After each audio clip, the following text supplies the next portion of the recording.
Hello नमस्कार, एक बार फिर से स्वागत है आपका मेरे YouTube channel study with civil buddy में। और मैं हूं अमित सिंह भदौरिया। हम बात कर रहे थे ऑटोकैड ने जो हमारा नया कोर्स हमने स्टार्ट किया था ऑटोकैड का। उस ऑटोकैड के 2 लेक्चर मैंने अपलोड कर दिए थे, ठीक है। और वो आपको मिल गए होंगे और आपने देखे भी होंगे, ऐसा मैं मानता हूँ, ठीक है ना। और अब हम बात करने वाले हैं लेक्चर नंबर 3 की।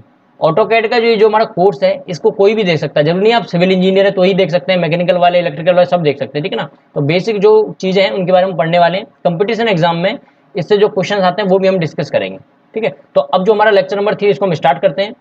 इससे पहले का जो वीडियो है उसमें मैंने काफ़ी कमांड यूज़ कर ली है, काफ़ी मैंने समझा दिए हैं, उनको अगर आपने नहीं देखा है उसे आप जरूर देख लेना। कमेंट जो है, कमेंट वाला जो फर्स्ट कमेंट जो होता है वहाँ पर मैं पिन कर दूंगा, वहाँ से आप देख सकते हो इससे पहले वाला वीडियो।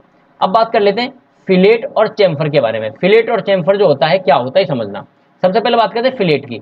फिलेट क्या होता है, जैसे मान लीजिए ये आपका पर्टिकुलर ऑब्जेक्ट मैंने यहाँ पे बनाया हुआ है। इस ऑब्जेक्ट का किसी पर्टिकुलर एक कॉर्नर को अगर आपको क्या करना हो, राउंड करना हो, तो राउंड करने के लिए जो आप यूज में लोगे कमांड, उसको बोलते हैं फिलेट। इसकी की क्या है, एफ। एफ इसकी की है, एफ एंटर अगर आप दबाएंगे तो एफ एंटर के थ्रू आप इसको क्या कर सकते हैं, राउंड कर सकते हैं किसी कॉर्नर को। तो to make objects corner round we use fillet command. Fillet command का यूज किया जाए। आप चाहें तो इस कॉर्नर को, इस कॉर्नर को, इस कॉर्नर को, चारों कॉर्नर को राउंड कर सकते हैं। आपकी इच्छा है, जैसी आपकी रिक्वायरमेंट है वैसे आप इसको कर सकते हैं। अब बात कर लेते हैं चैम्फर की। चैम्फर में क्या करते हैं हम, जो आपका एज है उस एज को हम क्या करते हैं, राउंड नहीं करते हैं, उसको क्या करते हैं, बिवेल करते हैं। बिवेल आपने सुना होगा ब्रिक वगैरह में, अगर आप सिविल इंजीनियर हैं तो हमने पढ़ा होगा बिवेल ब्रिक, है ना। बिवेल ब्रिक के बारे में पढ़ा होगा। बिवेल का मतलब ये होता है कि आपने किसी पर्टिकुलर कॉर्नर को इस तरह से एज को राउंड ना करके इस तरह से कट कर देते हैं, उसको बोलता है बिवेल। तो इसको डायरेक्टली चैम्फर भी बोला जाता है, चैम्फर या बिवेल दोनों बोला जाता है। तो चैम्फर की जो कमांड होती है वो जो 3 कैरेक्टर स्टार्टिंग है उनसे बनाई जाती है, CHA। तो चैम्फर की कमांड जो है, चैम्फर जो कमांड है इसकी जो की है वो है CHA।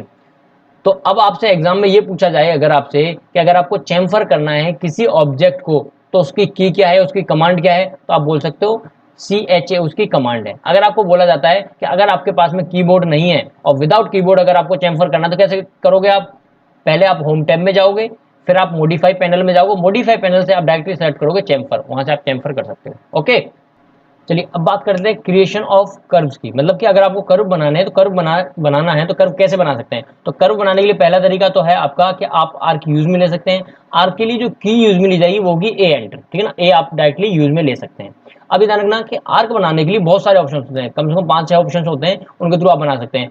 जैसे फॉर एग्जाम्पल अगर मैं बात करूं तो आप बना सकते हो 3 पॉइंट आर्क बना सकते हो, ठीक है ना। मतलब आपको क्या करना होगा, जैसे यहाँ से एक पॉइंट सेलेक्ट किया, दूसरा पॉइंट ये, तीसरा पॉइंट ये, तो आप यहाँ से first click, then second click यहाँ, देन थर्ड क्लिक यहाँ, तो इस तरह से आप आर्क बन जाएगा एक, ठीक है ना। तो ऑटो कैड में अलग अलग ऑप्शंस होते हैं, टेंजेंट के थ्रू बना सकते हो आप, रेडियस के थ्रू बना सकते हो। तो आर्क बना के बहुत सारे ऑप्शंस होते हैं। जब मैं ऑटो कैड में आपके लिए जब मैं डेमो दूंगा तो वहां पर मैं आपको बता दूंगा कि किस तरह से आर्क आप बना सकते हो अलग अलग तरह से, ठीक है। तो अभी सिर्फ याद रखना है कि आर्क बनाने के लिए जो की है वो क्या है, वो है ए। इलिप्स अगर आपको बनाना है तो इलिप्स बनाने के लिए जो की यूज में लेंगे वो होगी EL। स्टार्टिंग के जो 2 कैरेक्टर हैं इनके थ्रू आप क्या कर सकते हो, इलिप्स बनाने के लिए EL आप यूज में ले सकते हो। इलिप्स बनाने के लिए EL यूज की जाती है।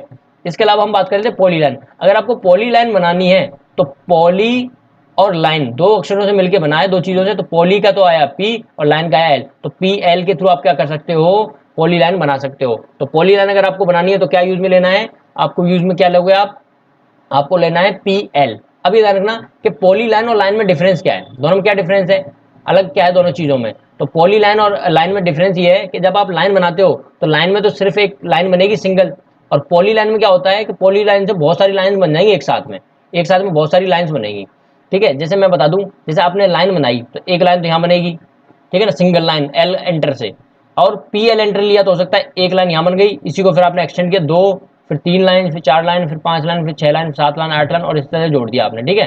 तो अब क्या होगा, अगर आपने इसको सेलेक्ट किया तो एक सिंगल लाइन सेलेक्ट होगी, बट अगर इसको सेलेक्ट किया तो यहाँ पर क्या होगा, ये पूरा का पूरा ऑब्जेक्ट सेलेक्ट होगा। ध्यान रखना, मतलब कि पॉली लाइन में क्या होता है कि लाइन की कमांड है ये, लेकिन बहुत सारी लाइन एक साथ बनती हैं, और ये लाइन बाद में जब सेलेक्ट की जाएगी तो सारी लाइन एक साथ सेलेक्ट होती है, ठीक है ना। एक सिंगल ऑब्जेक्ट की तरह बिहेव करती है पॉली लाइन, ये बस ध्यान रखना है। और कमांड क्या है इसकी, पॉली लाइन की कमांड क्या है, यानी कि की क्या है, वो है आपकी PL।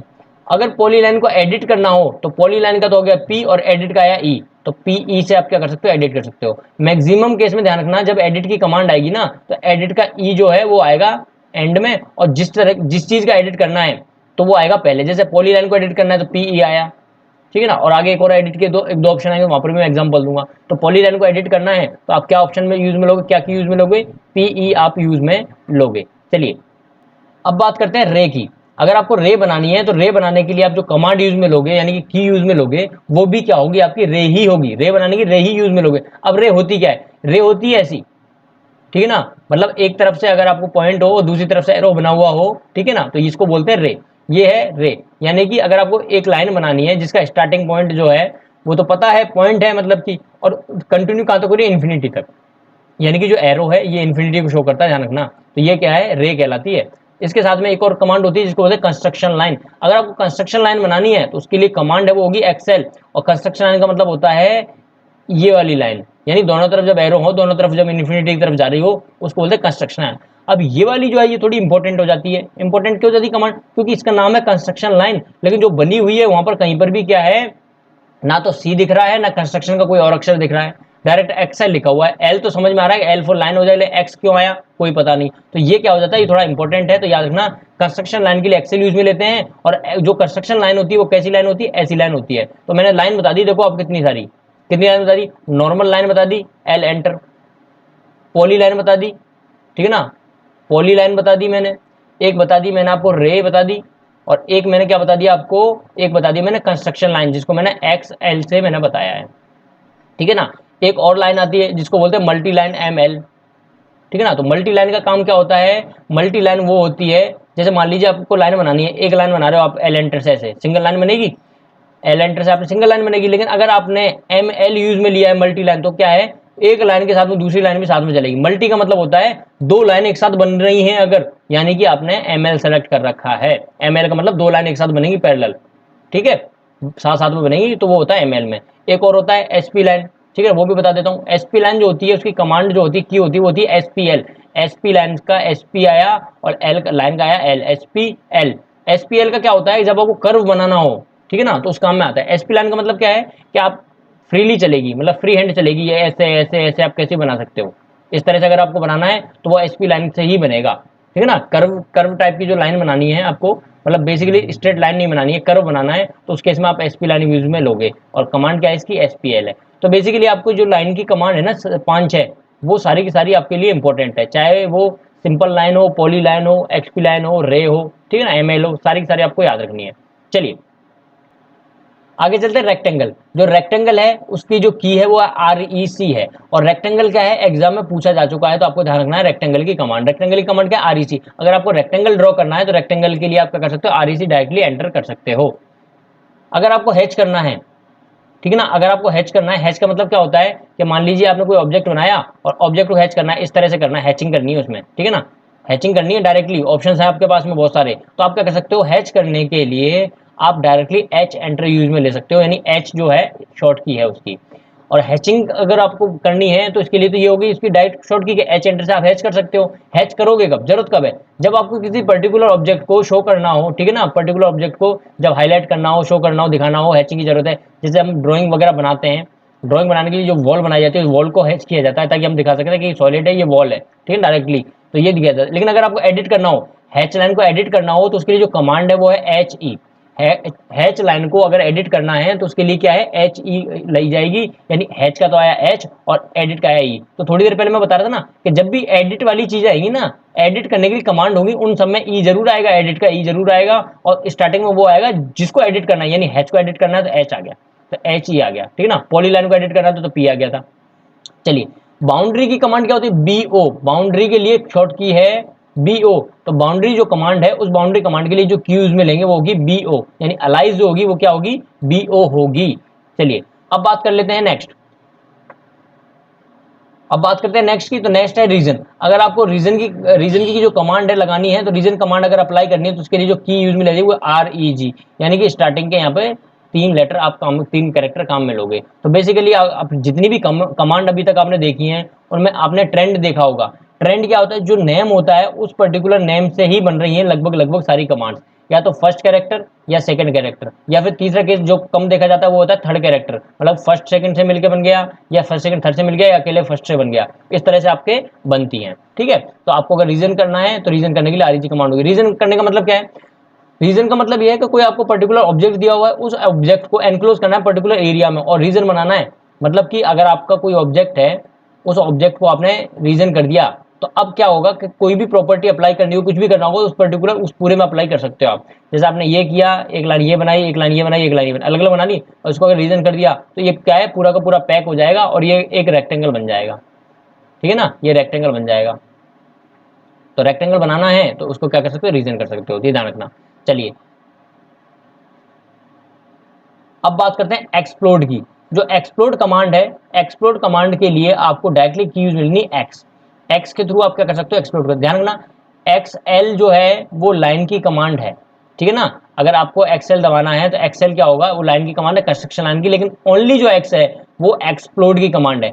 एक्सप्लोड का मतलब ये होता है कि आपने कोई ऑब्जेक्ट बनाया, उस ऑब्जेक्ट को अगर तोड़ना है छोटे छोटे पार्ट्स में, तो आप एक्सप्लोड कर सकते हो। छोटे छोटे पार्ट का मतलब ये है कि मान लीजिए अगर आपने रेक्टेंगल बनाया, तो रेक्टेंगल किससे मिलकर बना होता है, 4 लाइन से मिलकर बना होता है। तो अगर आपने एक्सप्लोड कमांड अगर इस पर अप्लाई कर दी तो आपको 4 अलग अलग लाइनें में देखने को मिल जाएंगी। यानी कि जब आप सेलेक्ट करोगे तो ये लाइन अलग सेलेक्ट होगी, एक्सप्लोड के बाद में ये अलग होगी, ये अलग होगी, तो अलग अलग हो जाएगी। ठीक है ना, तो ऑब्जेक्ट को क्या करना हो, जब आपको ब्रेक करना हो तो आप क्या कर सकते हो, क्या कर सकते हो, एक्सप्लोड कमांड यूज में ले सकते हो। ठीक है ना, और जब एक साथ करना हो तो रीजन था वहां पर। चलिए नेक्स्ट कमांड है एरे। एरे का मतलब क्या होता है, आपने एरे सुना होगा, अगर आपने कंप्यूटर प्रोग्रामिंग पढ़ी होगी इंजीनियरिंग में स्टार्टिंग में, तो एरे सुना होगा। एरे का मतलब क्या होता है कि बहुत सारे ऑब्जेक्ट्स हैं, उनको एक ही लाइन में एक जैसा बनाना। एक लाइन से मतलब है कॉलम में भी हो सकता है, मतलब पर्टिकुलर रो या कॉलम को रिपीट करना, ये कह सकते हो आप। तो वो क्या है, वो कहलाता है एरे। और एरे कहाँ हो सकता है रेक्टेंगुलर में भी हो, सर्कुलर में हो, पोलर में हो, कैसे भी हो सकता है। तो एरे का जो की है वो है ए आर, स्टार्टिंग के जो कैरेक्टर है उनको उनसे बनती है एरे, ए आर। और इसका काम क्या होता है, कॉपीज बनाना, बहुत सारी कॉपीज बनाना ऑब्जेक्ट की। ठीक है, कॉपी में तो क्या होता है, सिंगल एक कॉपी बन जाती है, लेकिन एरे में क्या होता है, एरे में आप बना सकते हो कितना भी, जितना आप चाहो कि पूरे पर्टिकुलर एरिया में ये सर्कल ही दिखना चाहिए, तो डायरेक्टली एक ही कमांड से आप सर्कल बना सकते हो बहुत सारे रो और कॉलम में। तो क्या होता है, वो कहलाता है आपका एरे कमांड। तो एरे कमांड काफी काम की है जब आप ऑब्जेक्ट बनाएंगे। अब बात कर लेते हैं टेक्स्ट और टेबल्स के बारे में। टेक्स्ट और टेबल से रिलेटेड कौन कौन सी कमांड्स हैं। तो टेक्स्ट और टेबल के लिए सबसे पहले टेक्स्ट की बात कर लेते हैं। अगर आपको सिंगल लाइन टेक्स्ट बनाना है, मतलब आपको नाम लिखना है, जैसे मान लीजिए मेरा नाम लिखना है अमित।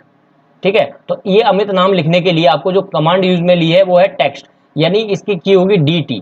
ध्यान रखना ये dt होगी, और ये थोड़ा सा इंपॉर्टेंट हो जाता है क्योंकि इसमें टेक्स्ट तो है लेकिन ये डी क्यों आया, इसलिए डी एक्स्ट्रा आ रहा है, इसलिए इसका नाम हो गया dt। के जो कमांड है वो टेक्स्ट के, लेकिन ये ध्यान रखना सिंगल लाइन की है। सिंगल लाइन का मतलब सिर्फ छोटा सा एक नाम लिखना हो एक ही लाइन में तो है। लेकिन मान लीजिए अगर यहाँ पर कोई पूरी की पूरी कहानी लिखनी है जिसमें बहुत सारी लाइंस हैं, तो उस केस में क्या होगा, वहां पर डबल यानी कि मल्टी लाइन काम में आएगी। तो उसकी हम बात कर लेंगे। पहले आप ये ध्यान रखें कि सिंगल लाइन में अगर लिखना है तो टेक्स्ट सिंगल लाइन में लिखा जाएगा, तो उसके लिए जो की होगी वो होगी dt। ओके, अगर आपको कोई भी एक नाम लिखना हो तो आप dt यूज में ले सकते हैं।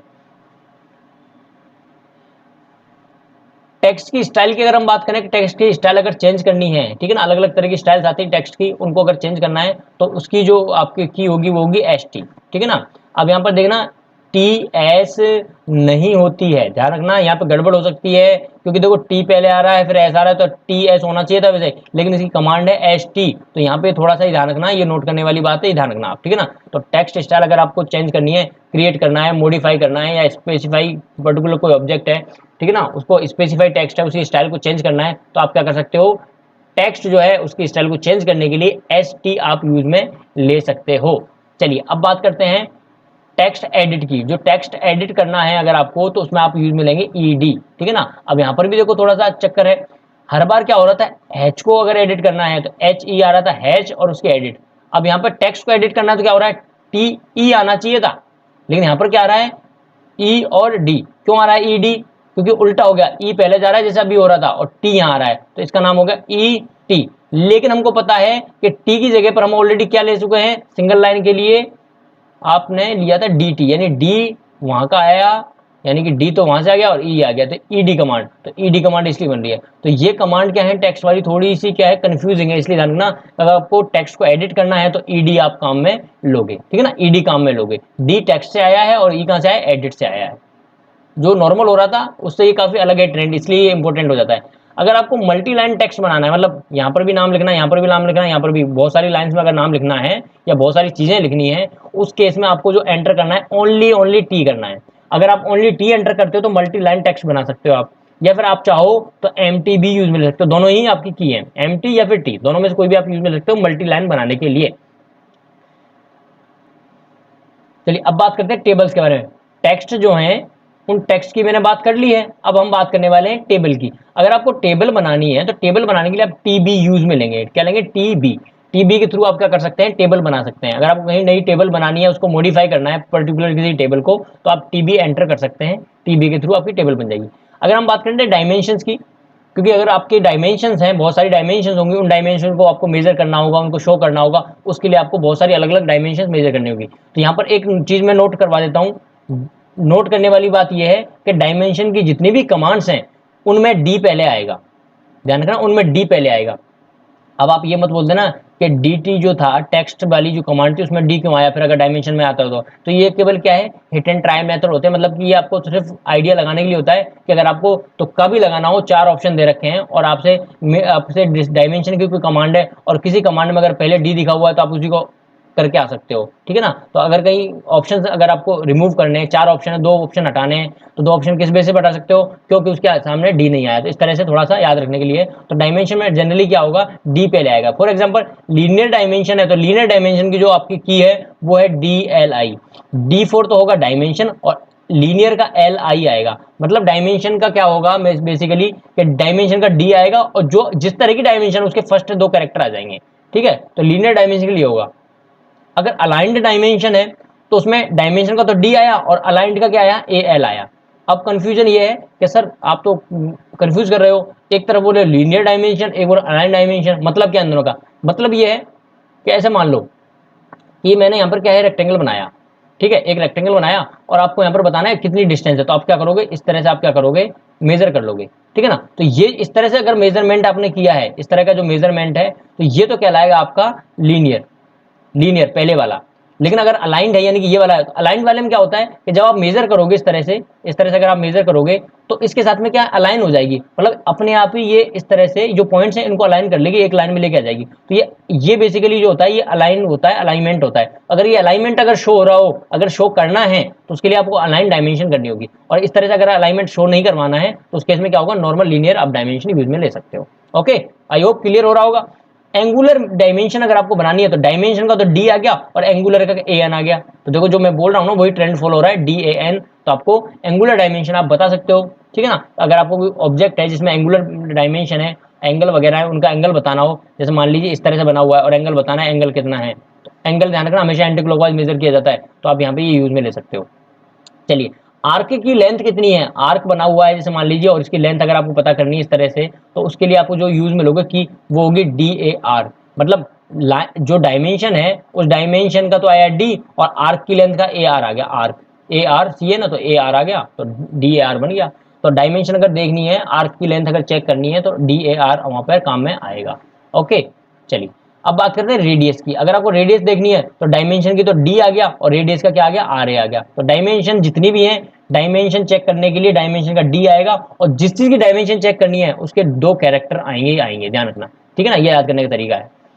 डायमीटर है तो डायमीटर का डायमेंशन का D आएगा और डायमीटर का DI आ गया, ठीक है। तो ये आपकी कमांड देखो कितना ईजी है याद करना।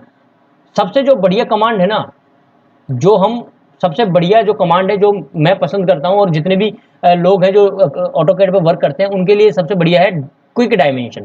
क्विक डायमेंशन की जो कमांड है, वो जो की है वो तो है Q, क्विक के चक्कर में तो आ गया Q और डायमेंशन का आ गया DIM, ठीक है। तो यहाँ पर बस एक छोटा सा ये अलग है, इसलिए मैं थोड़ा ढंग से बता रहा हूँ इसको, कि यहाँ पर D पहले नहीं आ रहा है, क्विक डायमेंशन में D पहले नहीं आ रहा है, लेकिन क्विक डायमेंशन में Q पहले आ गया और DIM का डायमेंशन का DIM आ गया। ये बेसिकली क्या है, मान लीजिए आपने कोई ऑब्जेक्ट बनाए, बहुत सारे ऑब्जेक्ट आपने बना दिए, ठीक है ना, बहुत सारे ऑब्जेक्ट आपने बना दिए फॉर एग्जांपल, और उन ऑब्जेक्ट्स का क्या करना है, आपको डायमेंशन बतानी है। तो ये डायमेंशन क्या होती है, आप तो कहीं से भी एक डायमेंशन ली और फिर फटाफट क्या कर सकते हो, आप दूसरी डायमेंशन ले सकते हो, यहाँ से यहाँ बता सकते हो। तीसरी डायमेंशन अगर आपको बनानी है तो आप यहाँ से यहाँ बता सकते हो, चौथी डायमेंशन बना सकते हो तो यहाँ से लेके यहाँ तक की भी बता सकते हो। मतलब क्विक डायमेंशन में क्या होता है कि एक साथ आप ना एक ही क्विक डायमेंशन, मतलब एक बार एंटर किया आपने QDIM, एक बार एंटर किया और एक बार एंटर करके आप एक साथ में बहुत सारी कमांड्स जो हैं एक साथ लगा सकते हो। लेकिन नॉर्मली क्या हो रहा था, नॉर्मली होता अगर आपने एक बार कमांड दी है तो सिर्फ एक सिंगल बार ही आप उसको यूज में ले सकते हो, मतलब सिंगल बार ही आप वहां से वहां तक की डिस्टेंस बता सकते हो एक कमांड में एक बार। लेकिन क्विक डायमेंशन क्या होता है, एक बार कमांड देके आप जितना मन करे उतनी बार आप उसकी डायमेंशन बता सकते हो, ठीक है ना। तो ये क्विक कमांड होती है, सबसे ज्यादा प्रैक्टिकली ये काम की चीज है प्रैक्टिकली अगर देखें तो, ठीक है। डायमेंशन स्टाइल की अगर हम बात करें तो डायमेंशन स्टाइल के लिए जो कमांड है वो है डी, ओनली डी कमांड है डायमेंशन स्टाइल की। डायमेंशन के जो स्टाइल है उसको अलग अलग चेक करना हो, अलग अलग तरह से बनानी हो तो डायमेंशन स्टाइल आप यूज कर सकते हो। आप वो पूछोगे डायमेंशन स्टाइल का मतलब क्या है, डायमेंशन स्टाइल का मतलब ये है कि आपने देखा होगा डायमेंशन इस तरह से बनी हुई होती है, ठीक है, और उसके टॉप में कोई चीज लिखी होती है, बॉटम में कोई चीज लिखी होती है कि कितने सेंटीमीटर है, कितने किलोमीटर है, जो भी है, ठीक है ना। तो आप चाहते हो कि उसके सेंटर में लिखा हुआ हो, आप चाहते हो उसके इधर लिखा हुआ हो, इधर लिखा हो, कहाँ लिखा हुआ हो, किस तरह की हो, तो उसमें दो तीन ऑप्शन होते हैं, ठीक है ना, अलग अलग तरह की स्टाइल होती है, तो वो स्टाइल आप यहाँ से चेंज कर सकते हो। ओके, बात करते हैं लेयर्स की। देखो लेयर जो कमांड है ये स्पेशल कमांड है, और लेयर के बारे में एक चीज मैं बता दूं, लेयर में बेसिकली होता क्या है कि जैसे मान लीजिए आपकी ये ड्राइंग शीट है, ठीक है, और इस ड्राइंग शीट पर आपने वर्क करना है, तो आप क्या करोगे, पहले एक सिंगल लेयर सेलेक्ट कर लोगे। लेयर का मतलब हो गया कि जो आपकी शीट है उस शीट पर एक ऐसी लेयर बन जाएगी जो आपको दिखाई नहीं दे रही है, लेकिन जो जो चीजें आप बना रहे हो ना उसके ऊपर, जो भी चीज आप बना रहे हो वो बन जाएंगी, और फिर आप इस लेयर को लॉक कर दोगे। अब आप नेक्स्ट एक और लेयर ले लोगे, फिर आप उसके ऊपर वर्क करोगे, फिर उसको लॉक कर दोगे, फिर एक और तीसरी ले लोगे, फिर वर्क करोगे। तो अलग अलग लेयर लेने से पता क्या होता है कि अगर आपको किसी चीज को एडिट करना हो, डिलीट करना हो, सेग्रीगेट करना हो, अलग अलग शेप्स देखनी हो, तो उस केस में क्या उसी लेयर को आप देख लो और बाकियों को क्या है मत देखो, उनको क्या इनविजिबल कर दो, वो नहीं दिखेंगी। तो ये क्या है, लेयर का काम होता है। इसकी क्या होती है कि एल ए होती है, लेयर की क्या होती है, एल ए होती है। अगर आपने थंबनेल वगैरह बनाए हो या पिक्चर वगैरह का जो एडिटिंग वगैरह होती है वहाँ पर ज़्यादातर लेयर का यूज़ किया जाता है, आपने देखा होगा, ठीक है ना। तो लेयर बनाने के ये काम में आती है, लेयर दिखाई नहीं देती, ध्यान रखना, ठीक है ना। ये लेयर दिखाई नहीं देती है, लेकिन इसमें बनाया जा सकता है इनको, आपको सिर्फ ऑब्जेक्ट दिखाई देगा, शीट दिखाई देगी, तो एल इसकी कमांड है। अब बात करते हैं एरिया। अगर आपको एरिया निकालना हो किसी पर्टिकुलर ऑब्जेक्ट का, जैसे रेक्टेंगल बनाया और रेक्टेंगल का एरिया कितना है, तो उसकी कमांड है डबल ए, और एग्जाम में ये पूछा जा चुका है, ठीक है ना, एग्जाम में पूछा जा चुका है एरिया की कमांड। तो डबल ए जो है वो एरिया की कमांड है। अगर आपको एरिया कैलकुलेट करना है या पेरीमीटर कैलकुलेट करना है तो आपके डबल ए आपको यूज में ले सकते हो, ठीक है ना, एरिया पेरीमीटर दोनों के लिए डबल ए आप काम में लोगे। अगर डिवाइड करना हो किसी चीज़ को तो उसकी जो की है वो है डी आई वी, स्टार्टिंग के 3 कैरेक्टर डी आई वी। तो डिवाइड करना है, जैसे मान लीजिए आपने कोई पर्टिकुलर आपने क्या है एक लाइन बनाई, ठीक है ना, और आप इस लाइन को आप क्या कर चाहते हो कि ये क्या है 3 पार्ट में डिवाइड हो जाए, इक्वल इक्वल 3 पार्ट में डिवाइड हो जाए। तो इक्वल 3 पार्ट में डिवाइड करने के लिए आप क्या है डी आई वी आप यूज में ले सकते हो, कि यानी कि उससे होगा क्या कि ये 3 पॉइंट में ब्रेक हो जाए, 3 अलग अलग पार्ट में ब्रेक हो जाएगी, 2 पॉइंट इसमें बीच में इस तरह से बन जाएंगे, इक्वल स्पेस होंगे, मतलब ये वाली स्पेसिंग ये वाली स्पेसिंग ये वाली स्पेसिंग बराबर, यानी कि तीनों की लेंथ बराबर। तो ये डिवाइड करने के काम में आती है। एक और कमांड होती है, वो होती है काम की ग्रुप। ग्रुपिंग कमांड क्या करती है कि आपने एक पर्टिकुलर शीट पर अपना मैप बना लिया, और अगर आपने ग्रुप कर लिया, ग्रुप करने से क्या होगा कि अगर इस पूरे के पूरे मैप को कहीं उठा के ले जाना हो, मूव करवाना हो, कुछ भी ले जाना हो, तो पूरा का पूरा मैप चला जाएगा। मान लीजिए अगर आपने ग्रुप नहीं किया ना, उसको सेलेक्ट किया, और मान लीजिए आपका मैप में कोई पर्टिकुलर एक ऑब्जेक्ट है वो सिलेक्ट नहीं हुआ, तो वो तो यहीं रह जाएगा, बाकी पूरा का पूरा वहां चला जाएगा, तो इसको उठाने के लिए वापस थोड़ी आओगे आप, ठीक है ना, ड्राइंग खराब हो जाएगी। तो ये चीज क्या है, ग्रुपिंग कमांड क्या करती है, पूरे को ग्रुप बनाती है, और ग्रुप बना के फिर आप क्या कर सकते हो, उसको वहां से कॉपी कर सकते हो, मूव कर सकते हो, डिलीट कर सकते हो, कुछ भी कर सकते हो। तो ग्रुपिंग का मतलब क्या है, उस सबको एक ग्रुप में कंबाइंड कर देती है।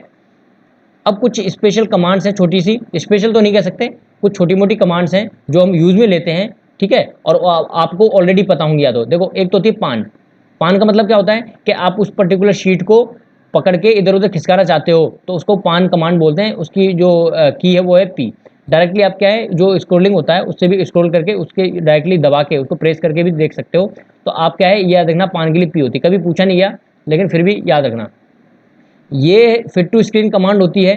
फिट टू स्क्रीन का मतलब ये है कि ये पर्टिकुलर अभी फिलहाल स्क्रीन है, और स्क्रीन पर क्या है एक ऑब्जेक्ट बना हुआ छोटा सा, ठीक है, एक ही ऑब्जेक्ट है छोटा सा बना हुआ है, और अगर आपने फिट टू स्क्रीन कर दिया तो पूरी की पूरी स्क्रीन पर अब जो ऑब्जेक्ट है वो इस तरह से पूरी की पूरी स्क्रीन पर आपको दिखेगा, पूरा का पूरा प्रॉपर। तो पूरी स्क्रीन पर प्रॉपर ऑब्जेक्ट जो भी बना हुआ है उस ऑब्जेक्ट को वापस से वही देखने के लिए, यानी आप कह सकते हो जूम आउट करने के लिए, ये ना जो काम में लिया जाता है कि वो होती है Z+A।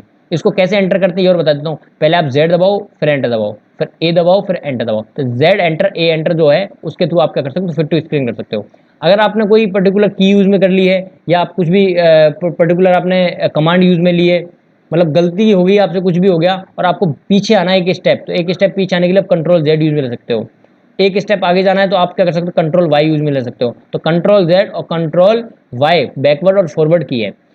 अगर आपको सॉलिड बनाना है, सॉलिड बनाने के लिए आप क्या कर सकते हो, एस ओ कमांड यूज में ले सकते हो। अगर आपको मल्टी लाइन बनाना है तो एम एल यूज में ले सकते हो। मैंने बताया था ना, एक लाइन बनाओगे तो उसके साथ में एक और लाइन बनेगी साथ में पतली सी, ठीक है ना, दोनों पैरेलल चलेंगी, ये क्या है, मल्टी लाइन होती है। अगर आपको ऑप्शंस चाहिए तो ऑप्शंस के लिए क्या कर सकते हो, ये थोड़ी इंपॉर्टेंट कमांड हो जाती है। ऑप्शंस के लिए क्या होता है, आप ओ पी एंटर करो, ओ पी एंटर करते ही क्या है, बहुत सारे ऑप्शंस खुल जाएंगे, बहुत सारे ऑप्शंस खुल जाएंगे सेटिंग से रिलेटेड, जहां पर क्या है, जो कर्सर होता है कर्सर की सेटिंग भी आ जाएगी। आपको पता है ना, ऑटो कैड में जो कर्सर है वो इस तरह से दिख रहा है, क्रॉस हेयर की तरह दिखता है, और वहां पर क्या है, एक बॉक्स भी बना होता है बीच में। तो अगर आप चाहते हो, आप ये चाहते हो कि यार ये जो बॉक्स है इसको छोटा सा करना है, नहीं इसको बड़ा करना है, या फिर आप ये बोलो कि जो क्रॉस है इस क्रॉस को मुझे बड़ा करना है, छोटा करना है, तो ये सारे ऑप्शंस कहाँ मिलते हैं, इस ऑप्शंस में मिलते हैं, ठीक है ना। ओपी एंटर में जाके आप यहाँ से कर सकते हो। अगर आपको एरो लाइन बनानी है तो एरो लाइन बनाने के लिए आप एल और ई एंटर आप दबा सकते हो। एरो लाइन का मतलब ये है, इस तरह से आप लाइन बनानी है ना, अगर इस तरह की, तो इस तरह की अगर आपको लाइन बनानी है तो एरो लाइन बोलते हैं इसको, और इसको आप एल ई एंटर बता सकते हो। ये कब काम आएगी, जैसे नाम, मान लीजिए किसी का नाम बताना है, जैसे ये है, ये क्या है, ये रूम है मान लीजिए, तो आप यहाँ लिख सकते हो इस तरह से, ये रूम है, मतलब रिप्रेजेंट करने के लिए काम में आता है बेसिकली। तो ये कुछ इंपॉर्टेंट चीज़ें थी, इंपॉर्टेंट कमांड थी। तो ये जो हमारा लेक्चर था, ये बेसिकली लेक्चर नंबर 3 था। और ये लेक्चर नंबर 3 आपको कैसा लगा है, ये आप मुझे कमेंट करके बता सकते हैं, ठीक है। साथ ही साथ में इस वीडियो को ज़्यादा से ज़्यादा शेयर करो, ज़्यादा से ज़्यादा लोगों तक ये पहुँचे। और जैसा कि मैंने वादा किया था कि पीडीएफ जो है वो पीडीएफ आपको बहुत ही जल्द मिल जाएगी, जैसे ही कोर्स कंप्लीट होता है, कंप्लीट होते ही टेलीग्राम चैनल पर आपको मिल जाएगी, सिंगल पीडीएफ मिलेगी, ठीक है। अगर आप चाहते हो कि नेक्स्ट वीडियो बहुत जल्दी आए और जल्दी से मैं कोर्स कंप्लीट कराऊँ, तो इस पर ज़्यादा से ज़्यादा शेयर करो दोस्तों को, जिससे ज़्यादा व्यू आए, और जितने ज़्यादा व्यू आएंगे उतना ही मुझे फ़ायदा होगा, मुझे फ़ायदा होगा तो मैं जल्दी से कोर्स लेकर आऊँगा जिससे आपका फ़ायदा होगा। तो बहुत बहुत धन्यवाद, और इसी तरह सपोर्ट कीजिए चैनल को और आगे पढ़ते रहिए। कोई भी अगर आपको दिक्कत होती है, कुछ भी परेशानी आ रही है, मटेरियल नहीं है या कोई कुछ भी प्रॉब्लम है, तो आप मुझे कमेंट करके बता सकते हैं या मुझे डायरेक्टली मैसेज कर सकते हैं। बहुत बहुत धन्यवाद, थैंक यू।